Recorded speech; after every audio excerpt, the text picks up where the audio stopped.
So today, I'm going to demonstrate one way of differentiating in a content-heavy class. I'll be using a government class that I currently teach, and we'll be using what we call flex days so that we can focus on many objectives within the same class based upon kids' previous formative assessments.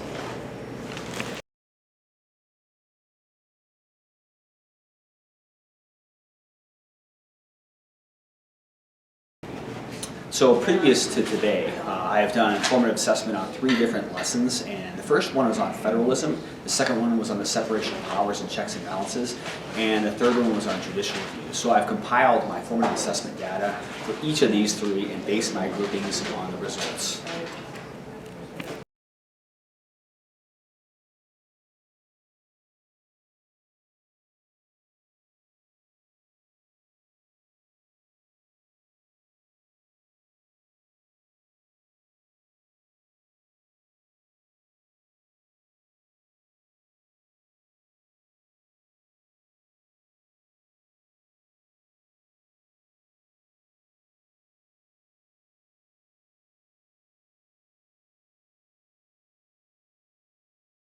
So today, students are going to be based in different groups based upon the formative assessment results. Those students who did not meet the standards in certain objectives will be placed with other students who did not meet the standards.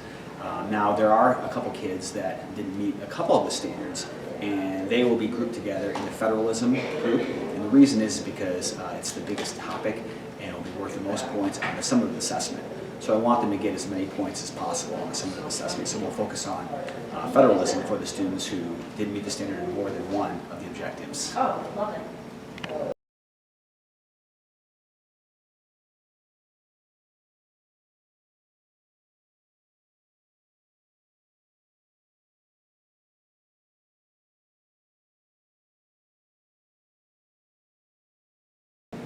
I also have a few students who met the standards in all of the formative assessments. So those students are going to have some choice. They can either help out the other students in the other groups, or they can do an extension activity.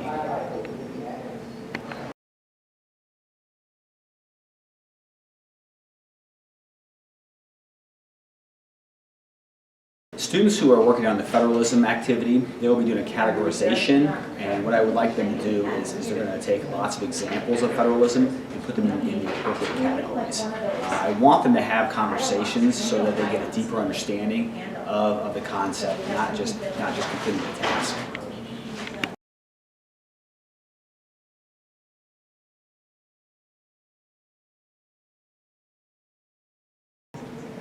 Students who are focusing on the separation of powers and checks and balances, they will also be doing a categorization activity. And what they will do is they'll take various powers of government, place them with the appropriate branch, and then they'll highlight those powers based upon which ones are checks on the other branches. So for instance, if a power is given to the Supreme Court, but it is a check on Congress, they will highlight that in orange. Yeah, having it locked up.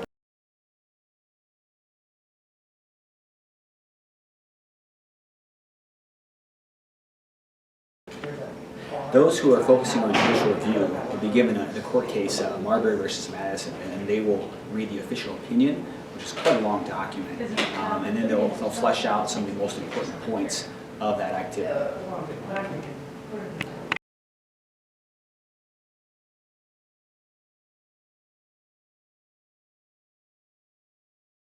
Okay, so I know that you're all sitting in your regular spots, but today we're going to move you around. We're going to put you in groups based upon how you did on previous formative assessments.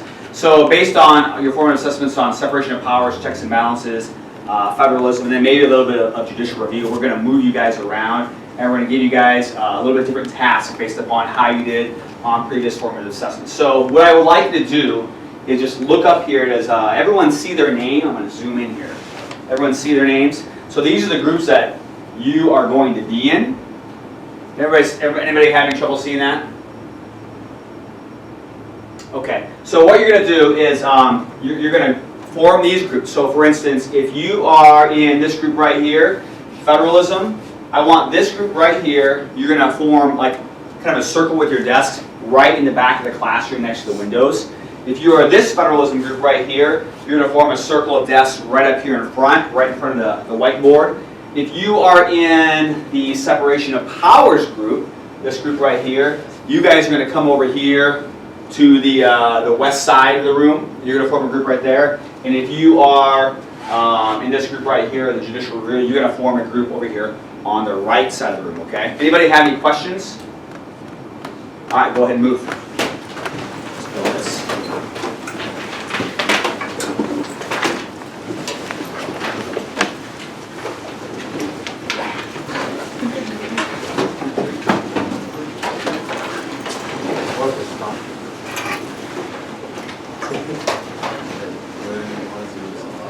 Were you in the first? Yeah. You can move it around too.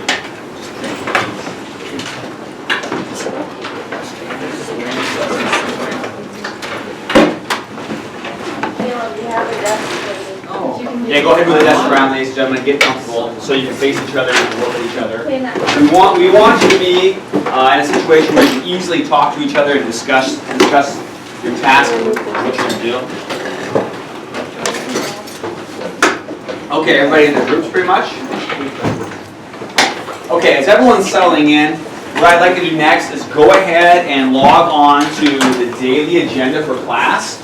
And everyone has a copy right here. If you look right here, group 1, the federalism group, raise your hand if you're in the federalism groups, okay?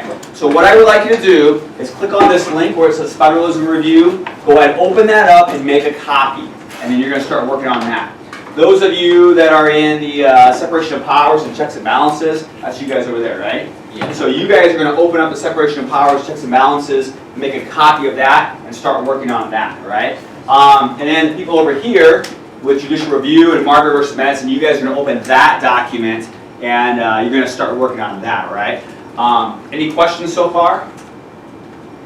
Okay, so go ahead and start working on that. Read the directions. If you have any questions, be sure to let me know. And what I would like you to do is to talk out these answers. If you don't understand something, talk it out with your group. If you disagree on one of the answers, talk it out with your group. All right? I want to hear some conversations, some learning conversations that really give you a deeper understanding. So you don't just want to complete the task. You want to fully understand why some things are going where they go, why the answer is what it is, okay? Because we want you to be prepared for the test that's coming up, all right? Okay, go ahead and get to work. Go ahead and cut it off.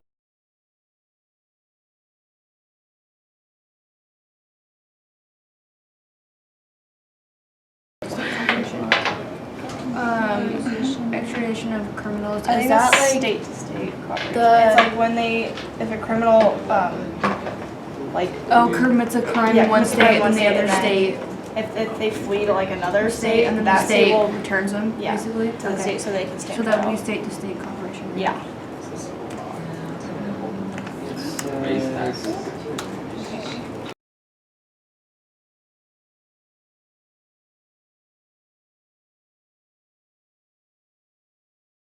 Declare laws unconstitutional. That's, I would say, is judicial powers, like the Supreme Court. Yeah. Yeah. So are you guys doing federalism? Okay. Are you doing the? Okay, so you're going to highlight that one? Yeah, Okay, so which one's that going to be a check on? the presidency. It says it's gonna be blue.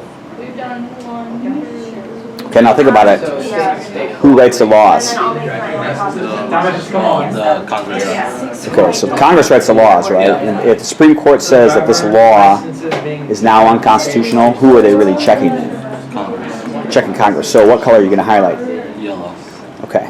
Yeah, that's right. That's correct.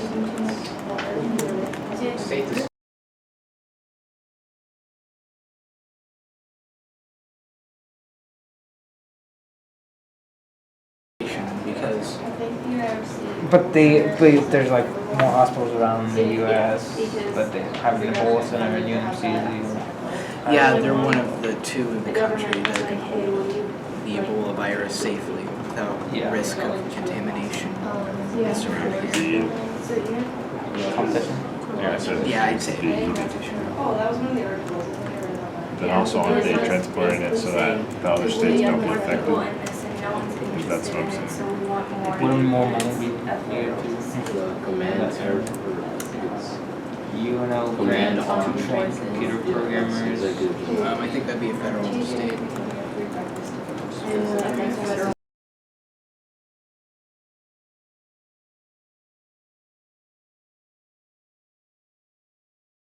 When it says rewrite unconstitutional laws, is that like Congress?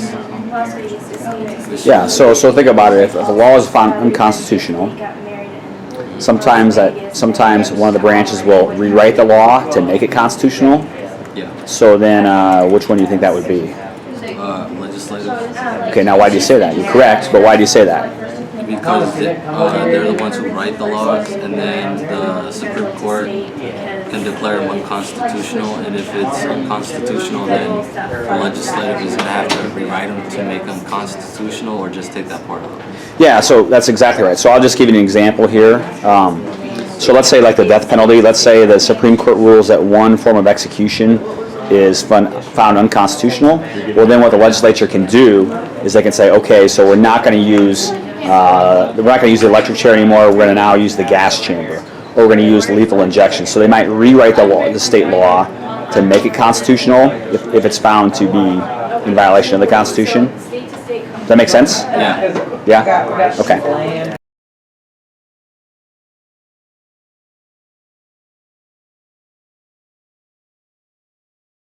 Would that be considered a statutory duty? I don't know, maybe that's what he means by, well, a writ, isn't that a suspension? Like, preventing that from happening? Yeah, to abstain from acting in some way. So a writ of mandamus is preventing that appointment from happening. I don't know, that's what I'm getting from it. I just asked what a mandamus was. That's why I'm aiming for places that.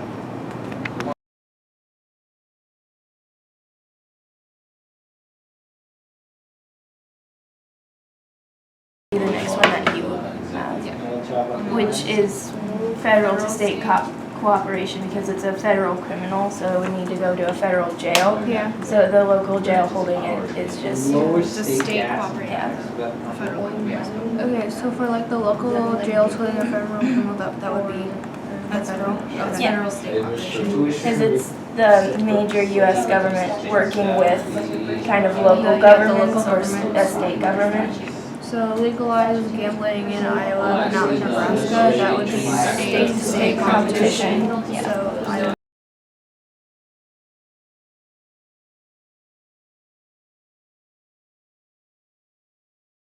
Was made out. So because it was sealed with the seal of the United States, does that mean he has to have it then? Because like it was signed and then sealed. Does that mean Well, it that- was, but it was never given to him.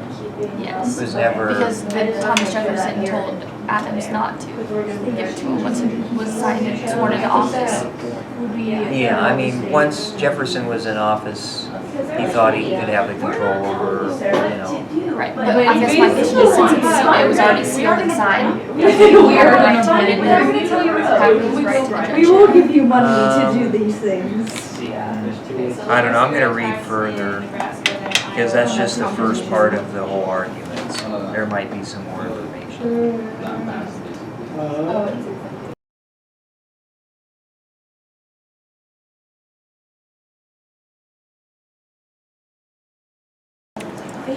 Grant to cut down on drunk driving. Yeah, the fed state grant. Hey, can you explain why that's a federal to state? Because the Fed is giving the state money in order to put money into like their drunk driving programs. Okay. Nebraska taking too much water from the Republican River. That would be state-to-state competition. Yeah.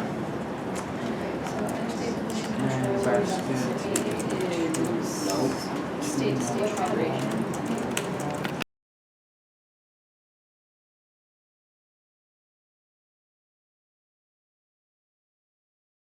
State tuition to if they live like in a different Yeah, like state, if they'll still they live in wherever the state was, Yeah. and they have to go to medical school outside the state because that state doesn't have any, like, the state will pay the difference between in-state tuition and out. So is that kind of what we The have only with way like it's like UNO? a technical. Pretty much, yeah. They consider us They consider like a residents, territory, like of theirs, Because so we're like, in the area, I guess. and we can, like, Council the Bluffs. in-state tuition instead of the outside. Yeah, Council Bluffs can go over to, like, people in Council Bluffs can go over to Iowa and pay sales tax and other gas taxes and stuff like that, and that's basically what in-state college tuition is because you live in that state, you've paid their taxes, so they give you a reduced price. So that's kind of why UNO is like, oh, hey, you're from You guys Council can Bluffs. come over here. Yeah, we'll give you in-state, even though you're not technically in our state, but you're still paying our taxes. And we pay sales tax. Do Omaha kids, do they come over to like Iowa and do they get like the same?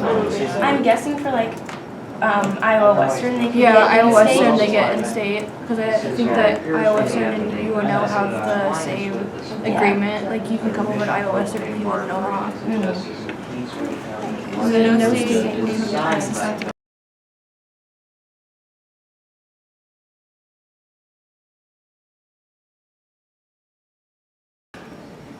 So I started using the flex days this year, and I found that they have been really successful in increasing student learning. For instance, so far I'm using the same summative assessments as I did last year, and what I'm finding is that students on average are scoring about 0.4 to half a point higher on their summative assessments, so that's a big success. Another thing that I'm finding is when I put students in the flexible grouping, they tend to choose questions based upon the flexible group they were in. So for instance, if a student was put in the federalism group, what I find is when given a choice of essay questions, whether it be on separation of powers or federalism or checks and balances, they tend to choose the one that was once their weakness. I think that it shows a lot of learning because what was once their weakness is now their strong point.